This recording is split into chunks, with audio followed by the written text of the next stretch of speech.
This is GPS, the Global Public Square. Welcome to all of you in the United States and around the world. I'm Fareed Zakaria. We have fascinating, important things to talk about today. We'll start with North Korea's saber rattling and the U.S. response. Could it really lead to war?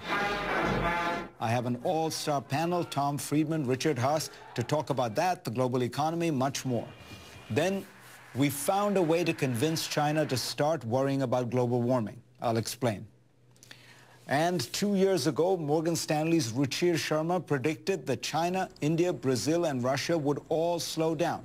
Check, check, check, check. So what does he say about America's prospects? Then we'll talk to the great historian Ian Morris. We'll take you all the way from the Ice Age to the far distant future. But first, here's my take. It's time for the fat and thin envelopes, the annual ritual when colleges around the United States send out admission and rejection notices to well over 1 million high school seniors. As you know, American higher education remains the envy of the world, and it has been the nation's greatest path to social and economic mobility, sorting and rewarding talented kids from any and all backgrounds. But there are broad changes taking place at American universities that are moving them away from an emphasis on merit and achievement and towards offering a privileged experience for an already privileged group. State universities, once the highways of advancement for the middle class, have been utterly transformed in recent decades under the pressure of rising costs and falling government support.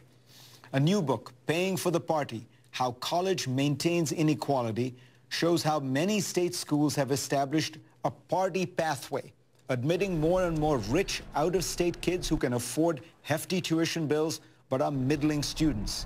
These cash cows are given special attention through easy majors, lax grading, social opportunities, and luxurious dorms and facilities.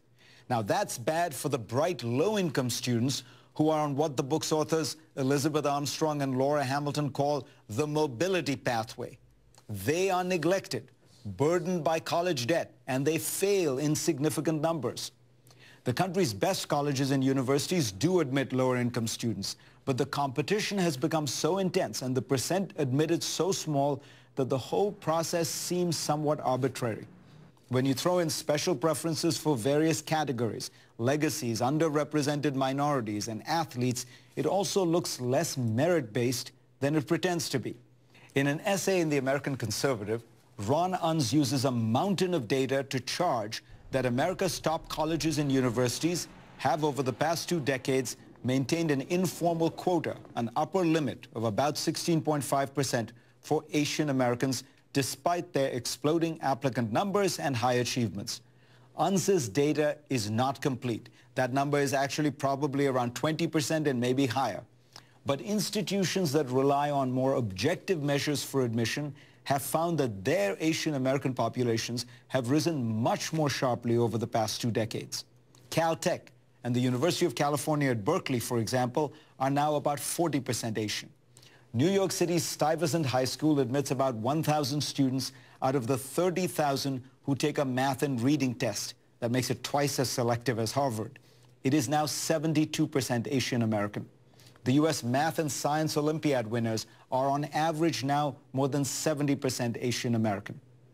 But the single largest deviation from merit in America's best colleges, far more than race or legacies, is the recruited athletes program.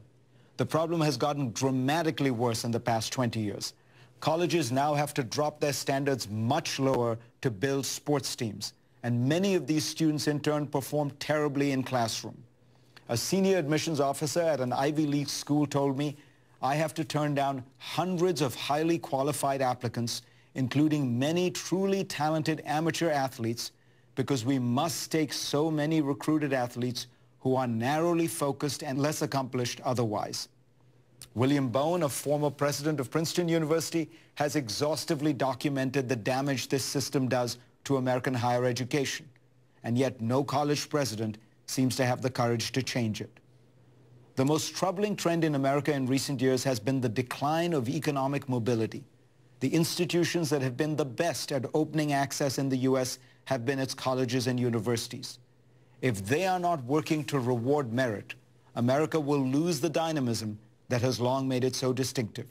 For more on this, go to cnn.com/Fareed for a link to my Time column this week.